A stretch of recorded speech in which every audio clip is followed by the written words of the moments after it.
Саламатсызбы Азаттыктын угарман жана көрөрманы. Азаттыктын маегинин бүгүнкү коногу Кыргызстандын экономика жана коммерция министри Данияр Амангелдиев. Данияр мырза, саламатсызбы? Азаттыктын студиясына кош келдиңиз. Мен алгач кепти бүгүн талкуулануу актуалдуу болуп жаткан темадан баштагым келип атат. Бүгүн Бишкекте евро биримдиктен санкциялар боюнча атайын өкүлү Дэвид О'Салливан келип, ушу соңку мезгилде евро биримдиктин өлкөлөрүнөн Кыргызстанга товар ташуу 300%-ке өскөндүгүн билдирди. Анан алар бул товарлардын кайда сатылып жаткандыгына кызыгаарын билдирип, мында Орусияга сатылып жаткан жокпу деген деп эскерткендей болду да. Анан чынында эле мындай өсүштүн себеби эмнеде? Кыргыз тараптын, кыргыз өкмөтүнүн түшүндүрмөсү кандай? Биринчиден рахмат студияңызга чакырып, ушул маек курганыңыз үчүн. Экинчиден бардык жарандарыбызды ушул ыйык Рамазан айы менен куттуктап кетем. Туура, негизинен ушул Салливандын келген себеби ушул вторичный санкция дейт. Ушул санкциянын алкагында ушул көрүлгөн чаралардын текке кеткен жокпу, ушул үчүнчү мамлекеттер аркылуу коюлган санкциялардын товарлары башка өлкөлөр менен кирген жокпу деген маселе менен келген. Кече биз чоң жыйналыш өткөрдүк. Негизи финансы министрлигин, бажы кызматкерлеринин, салык кызматынын өкүлдөрү ушул чогулушка кошулган. Андан тышкары ушул Салливан менен бирдикте ушул евро биримдиктин элчиси жана финансылык каражаттарды жана товар жүгүртүүлөрдүн мониторинг жүргүзүү ушул Еврокомиссиянын адисиде чогуу келишкен. Анан кийин бир топ суроолорду беришип, ошол өзүнүн тобокелчиктерин да айтып кетишти. Биз негизинен биздин товар жүгүртүүбүз ушул согуш башталгандан гана эмес, 2021 жылдан баштап соода жүгүртүүбүз бир кыйла өсүп баштады. Өзүңүздөр билгендей, азыр фискалдык реформанын алкагында жана ЭТТН деп чоң көп талкууларды жараткан, коомдо анан кийин СФ деген электронный счет фактура деген сөздөр жаңы пайда болуп, ошол коомчулукта да бир топ суроолорду жараткан болчу. Мына ошонун негизинен биз өзүбүздүн экономикабызды жанагы караңгылыктан чыгарып, ачык айкындуулукка чыгарабыз деген 26-жылга чейин, 27 жылга чейин 20%га кыскартабыз деген маселенин баары тең ошол маселеде камтылып турат да. Анткени товар жүгүртүүбүз өзүңүздөр билгендей мурун миллиарддаган долларга акча каражат келип, эми реэкспорт менен биздин дордой кара суу базарлары реэкспорттун алкагында жашап аткан баарыбызга белгилүү. Бирок ошол товарлардын баарын тең ачык айкындуулугу жок болчу. Анткени көмүскөдө жүрүп патенттерге көп жашыруун түрдө кете берчү эле. Жашыруун түрдө эмес, эми ошол патенттердин эсепке алынбай калчу. Азыр баары тең эсепке алынып, негизи азыр экспорттук, импорттук операциялардын баары электрондук счет фактуранын негизинде гана жүрөт. Демек, товарларды сатып алуунун кескин көрсөткүчүнүн кескин өсүшү, көмүскөдөн чыгаруу аракетинин натыйжасында деп түшүндүрсөк болот. Анын натыйжасында, көбүнчөсү ошонун натыйжасында. Бирок экспорттун көбөйүшүн дагы моюнга алышыбыз керек. Ал эми негизи ал ТМП товарлары. Биз деле айттык, негизи ГАТТ, ВТОнун эрежеси боюнча эгерде кандайдыр бир мамлекет өзүнүн коопсуздугу үчүн кандайдыр бир чектөөлөрдү киргизе турган болсо, ал сөзсүз түрдө анын талкуусун да бериш керек да. Эмне себептен киргизип атканы, эмне коркунучу бар экенин. Анан кийин биз дагы ошол евро биримдиктин өкүлчүлүгүнө өзүбүздүн талабыбызды койдук. Биздин өзүбүздүн статистикабызды бергенге даярбыз толук менен. Бирок сиз ушул тизменин баарын тең бизге беришиңиз керек.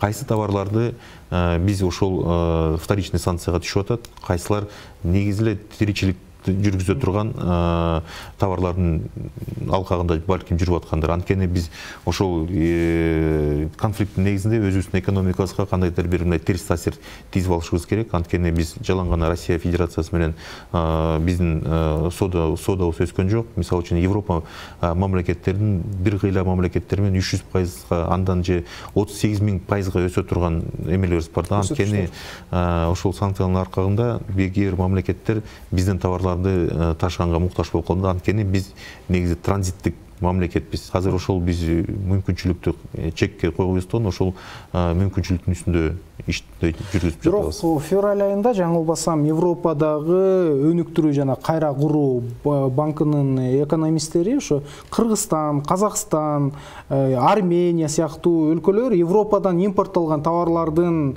арасында санкцияга туш болгон же болбосо андай товарларга окшош жана кош максаттагы продукциялар бар экендигин айтканда, анан Кыргызстан аркылуу батыштын санкциясына туш болгон товарлар Орусияга кеткен жок деп кыргыз өкмөтү кепилдик бере алабы? Кепилдик бере албайбыз. Кече биз дагы ал маселесин талкууладык. Мисалы үчүн кир жуугуч машиналарды деп кир жуугуч машиналардын, мисалы үчүн Европада чыгарылган машиналарды, Кореяда, Японияда чыккан машиналардын тизмеги бар. Мисалы үчүн Кытайдан чыга турган машиналардын тизмеси жок. Анда негизи эле тоскоолдук кылыш керек. Негизи ушу кир жуугуч машиналар кирбеш керек. Же болбосо компьютерлардын түрлөрүнө жараша санкция кириш керек да. Негизи эле компьютерлардын баары кирбесин деген сөз болбош керек да. Ошон үчүн сөзсүз түрдө бул атаандаштыктын белгиси болуп атат. Эгерде бир мамлекет өзүнүн чектөөсүн киргизип аткандан кийин экинчи мамлекет өзүнүн потенциалын жогорулатканга пайдалуу көрөт да. Дал ушул кош максаттагы көздөгөн жанагы двойное назначение деп жүрбөйбүзбү орусча?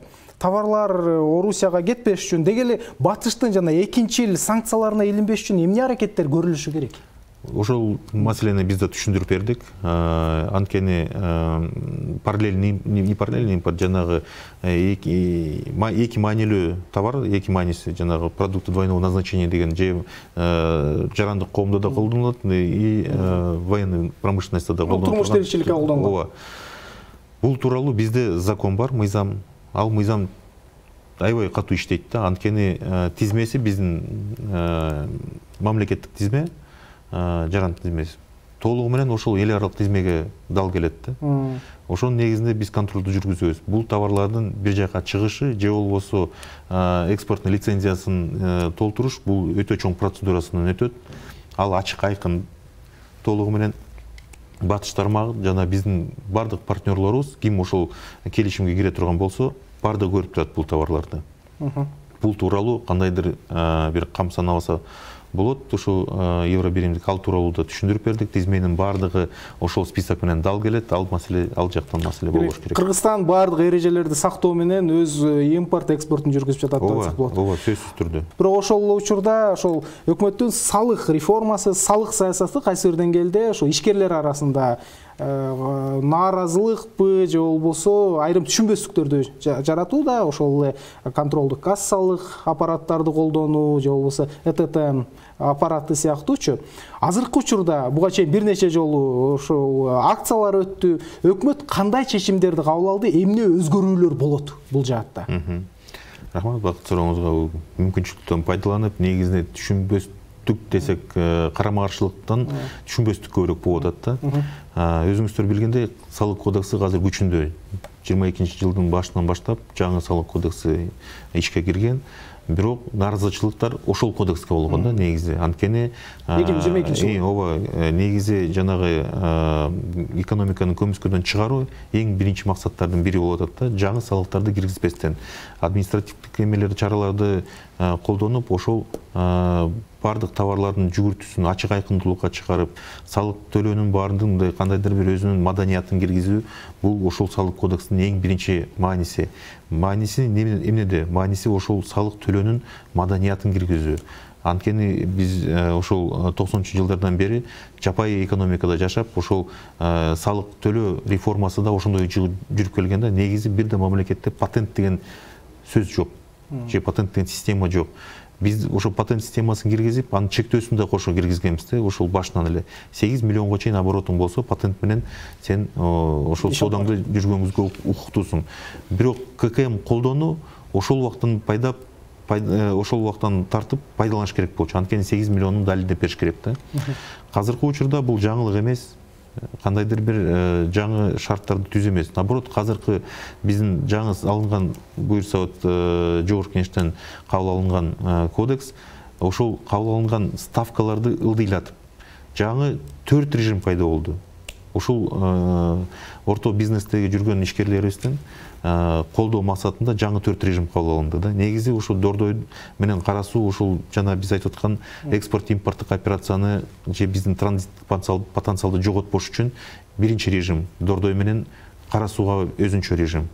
Андан тышкары майда дүң соода саткан ишкерлерге көп нааразычылык, жанагы бир мүшө кунга 50 сом кошулса, жанагы обороттун ала турган салыгы мындан да чоң болуп кетип атат. Аны да эске алып 0,1% 100 миллионго чейин. Жалпы режимде соода сатыкта жүргөн ишкерлерибизге 2%, же болбосо 0,5%. 0,5% бул 30 миллионго чейин, 30 миллиондон 50 миллионго чейин 1% да төлөйт. Ошол дагы бир режим. Андан тышкары кызмат көрсөтүүлөргө өзүнчө режим.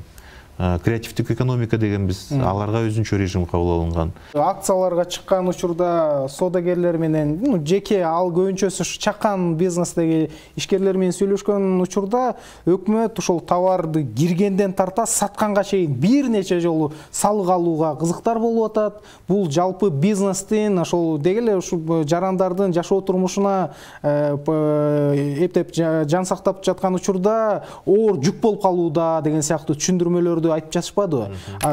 Дал ушул товардан, Кыргызстандын аймагына кирген товардан бир нече жолу салык алуу аракети жокпу? Негизи андай жок, бирок маданиятта, ошол салык төлөө маданиятта канчалык ишмердүүлүк кыла турган болсок бир товардын үстүнө ошончолук салык төлөш керек деген бул принцип эч бир мамлекетте бузулбаган принциптердин бири да. Негизинен биздин мамлекетте ала турган болсок, биринчи салык каяктан төлөнүп баштайт? Биринчи салык ошол бажыда эле төлөнүп баштайт да. Анткени НДС бар. НДС киргенден кийин биринчиден баштап эле НДС төлөнөт.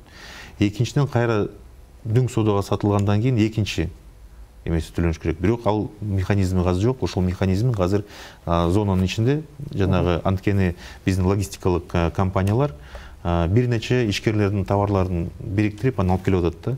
А ошол бириккен товарларды кайра ушул Кыргызстандын аймагында ээлерине таратып бериш бул уже жана сатыкка келип калып атат. Ошон үчүн жана зонанын эркин зонанын ичинде ошо товарларды өткөрүп бергенге мүмкүнчүлүк түзүлүп атат. Ошол биздин ишкерлерге кандайдыр бир кошумча жүк болбосун деп, же болбосо ошол кошумча наркын кошкондон кийин кандайдыр бир товарлардын кымбаттап кетүүсүнө тоскоолдук кылыштын бир амалы да бул дагы. Ошол биринчи. Ошондо эки операциядан эки салыгын төлөп калат. Мурунку салык төлөгөндөн эле алкагында эле болот ошол. Кымбатчылык жөнүндө айтып калбадыңызбы? Акыркы дүйнөдөгү олку-солкулук, пандемиядан бери эле негизи дүйнө экономикасында ар кандай процесстер жүрүп келатат, анан инфляциянын жогорулагандыгын көрүп атабыз. Буга чейин да бир нече жолу сиз менен талкуулаган элек. Инфляцияны ушул базардагы бааны кармап калуу үчүн жарандардын сатып алуу мүмкүнчүлүгүнө жараша кармап калуу боюнча өкмөт буга чейин бир нече аракетти көрүп келаткандыгын айткан. Анын алкагында антикризистик план иштелип чыккан эле. Инфляцияны базардагы бааны кармоо үчүн бүгүнкү күндө кандай аракеттер көрүлүүдө? Эң негизгиси бул фискалдык маневр. Бул эмнени билдирет? Мисалы үчүн ошол эң жарандар үчүн көйгөйлүү болгон 9 продукт бул биздин социалдык корзина деп коебуз. Ошонун алкагында бүт товарлардын баарын тең кошумча нарк салыктан бошотуу. Анткени 18% ошону гана берет да. Бошотулдубу бүгүнкү күндө? Бошотулду. Толугу менен бошотулду. Азыр алардын майга, кумшекерге, унга баалардын жана бир кескин түрдө көбөйүп кайра түшүшүн азыр байкалуудабыз. Ошол эң биринчи маселе. Экинчи маселе бул кластерларды өзүбүздүн ички продукциябызды өндүрүү. Кумшекерди мисалы үчүн быйыл толугу менен өзүбүз өндүрүп, өзүбүзгө камсыздандыргандай шарттар түзүлөт. Андан тышкары унга сырьёсын импорттоодон даяр продукцияны ички рынокко сатканга чейин ошол продукцияны кошумча нарк салыктан бошотуу. Бул ар бир продукттан 18%га уже анткени жанагы бирде салыгы жок, 12% НДС, андан тышкары налог с продаж, налог на прибыль бүт немелердин баары тең жоюлган да. Андан тышкары ошол биздин фермерлерге мисалы үчүн ошол жаныбарларын жанагы семиртип сатканда алып келген азыктардын баарын тең толугу менен аларды да бошотуп бердик. Чектөөлөрдү киргиздик экспортко чыкпаш үчүн бизге социалдык мааниликтүү түзгөн товарлардын сыртка чыкпашын жана ошол баалардын туруктуу болушуна эң биринчи көмөк. Анан негизинен экономиканы мындай кескин секирүү үчүн албетте кызмат көрсөтүү же болбосо реэкспорттон сырткары өнөр жайды жолго коюу маанилүү экендигин айтып келе жатпайбызбы? Анан жакындан тарта дал ушул жаатта ошол коңшулаш өлкөлөр менен, башка өлкөлөр менен да биргелешкен ири өнөр жай долбоорлорун ишке ашыруу пландалып жаткандыгы айтылды. Бул жөнүндө ошо көбүн эсе мен Өзбекстан жөнүндө сурагым келип атат. Буга чейин ошол Өзбекстандын президенти Шавкат Мирзиёевдин мамлекеттик сапарынын алкагында, андан кийинки өкмөт жетекчилеринин Өзбекстанга болгон сапарларынын алкагында Кыргызстандын аймагында, тагыраагы Чүйдү облусунда автомобиль чогултуучу завод жакын арада ишке ашаары айтылды. Бул канчалык реалдуу, эмне болгон завод, ал канчалык масштабы кандай болот? Ошол жөнүндө айтып берсеңиз. Негизинен ошол жаңы салык кодекстин алкагында негизиле ошол машина чогултуу же машина өндүрүү тармагы толугу менен салыктан бошотулат. Андан тышкары жаңы инвестицияларга, жаңы өндүрүштөрдү курууга 5 жылдык каникул берилет бардык салыктардан. Эгерде ошол өндүрүш экинчи этабына дагы кайра инвестиция сала турган болсо, дагы 5 жылдыкка бошотуу каралганда, бул жаңы салык кодексинин ичинде президенттин тапшырмасынын алкагында жүргүзүлгөн. Бул негизи эмнени билдирет? Жок нерсеге эч ким деле жок болгонго жок деген сөз да. Эгерде эртең ушул инвестор келип туруп бирдемени кура турган болсо, 5 жыл көздү ачып жумганча эле өтүп кетет. Бирок андан кийин салык төлөөчүлүк базабыз кеңейе берет да. Ошол принциптердин баары тең каралган, ошо инвестицияларды коргоо жана инвестицияларды тартуу тууралуу. Экинчиден, өзүңүздөр билгендей, азыр финансы министрлиги өзүнүн кепилдигин берип атат. Алып келген инвестициялар, мамлекеттик кепилдик, поручительство деп айтып атабыз. Ошонун алкагында ошол Өзбекстан тарап менен ушул заводду алып келүү тууралуу бүт механизмдердин баары тең ишке кирет. Качан курулат? Бул жакынкы эле аралыкта айтып аткансыздар. Буюрса, бул жылдын жыйынтыгында, соңку ойлоп атабыз, бир 9 айдын жыйынтыгы менен биринчи машиналардын сборкасы чыгып баштайт деп. Демек, август айында, сентябрь айында сборкасы. Ал кандай негизде курулган жатат? Бул мамлекеттик завод болобу же эмне болот? Жок, бул үч тараптуу келишим. Өзүңүздөр билгендей, Жалал абадта Нур завод бар эле. Мурун ошол ДЭУ машинелердин үлгүсүндөгү машинелерге өзүнүн штамптык эмелерди, темирлерин сатып турчу да. Андан кийин мамиле сууктап калгандан кийин ал заводдун продукциясына кереги жок болуп калды да. Ошол заводдун жана штамптык чыгарган продукциясы, андан тышкары ДТ Техник деген бизде өкүлчүлүк бар. Ошол Шевролет менен өзүнүн ортосунда келишими бар. Ол эң биринчи дистрибьюторлордун бири. Ошонун алкагында азыр заводдун жанагы отверточный сборкасы биринчи этапта кирет. Негизи завод 3 этапта кирет. Биринчи башында 500 орун, андан кийин 1000 орундук, 1,5 миң орундук жаңы жумушчу орундар түзүлөт да ошол заводдун алкагында. Жылына канча автоунаа чогултулат? 1000 автоунаага чейин жакын чыгарылат деген ойдобуз да. План ушундай негизи. Бул Өзбекстанда өндүрүлгөн жанагы кайсы маркадагы? Chevrolet Cobalt, Chevrolet Ravon деген машиналар биринчи этапта кетет. Аны Өзбекстан менен сиз инвесторлор жөнүндө да сөз кылып калбадыңызбы? Адатта Кыргызстандын эгемен тарыхында инвестиция тартуу, инвесторлорду чакыруу деген дайыма сөз болуп келет. Анан ар түркүн тажрыйбалар болду, оң терсчи. Анан ошо инвесторлордун басып өткөн жолу, кайсы бир чырларга аралашпагандыгы дагы өтө маанилүү да. Жалпы Кыргызстандын репутациясы, кадыр баркы үчүн да. Бүгүнкү күндө келип жаткан инвесторлор канчалык деңгээлде ошол шарттарга, ошол талаптарга жооп берет? Негизи бакыт, мен сиз менен макул болбойм го. Негизи инвестордун, кандайдыр инвестор болсо, эгерде акча каражаттарды ушу биздин экономикага салып, биздин мыйзамдарды сыйлап иштей турган болсо, инвестордун көз эмесине карабаш керек да. Анткени ал инвестор деген өзүнүн бизнес шарттарды аткарып, өзүнүн акчасын бияка ишенип алып келген инвесторду биз колдоп турушубуз керек да. Негизинен биздин проблема ушу инвестициялык климатты жакшыртуу жана өнүгүүнүн алкагында биз эч кандай кепилдик бербейбиз. Кур сөздөн башка эчтеке жок. Чакыргандан башка. Чакыргандан башка эчтеке жок. Биздин жаратылышыбыз сонун, анан кийин биздин элибиз сонун деген сөздөн башка эч бир кепилдик жок. Инвесторго эң биринчи кепилдик керек. Мисалы үчүн туруктуулук керек, кепилдик керек. Ошол бизнестин кандайдыр бир алкагында адамдардын ошол покупательский способности чоң болуш керек. Ошол шарттарды түзүш керекпиз да. Ошондуктан азыр эң биринчи басым ошол инвестордун көз карашы менен биздин экономикага кароо. Бул биринчиден кепилдик, жерге кепилдик, ошо салынган имаратына кепилдик, алып келген инвестициясына кепилдик, ошол жүргүзгөн ишмердүүлүгүнө кепилдик беришибиз керек да. Ошолордун баарын азыр эске алып, негизи реформа ошол тарапта жүрүп атат да. Биринчиден ошол азыр жер кодексине өзгөртүүлөр кетип атат. Андан тышкары мынакей салык кодексине өзгөртүүлөрдү киргиздик. Азыр үчүнчү бул инвестицияларды коргоо мыйзамына өзгөртүү киргиздик. Андан тышкары ошол мамлекеттик кепилдик ошол инвесторго алып келген акчаң сөзсүз түрдө коргоп, эгерде кандайдыр бир шарттар боло турган болсо, мына мамлекет сага кепилдик берет, ошол акчаңды кайра төрөп берет деген. Ошол 4 принципти эгерде туура пайдаланып, туура эметкенден кийин, эгерде ошол инвестор өзүнүн коопсуздугун сезе турган болсо, сөзсүз түрдө келет.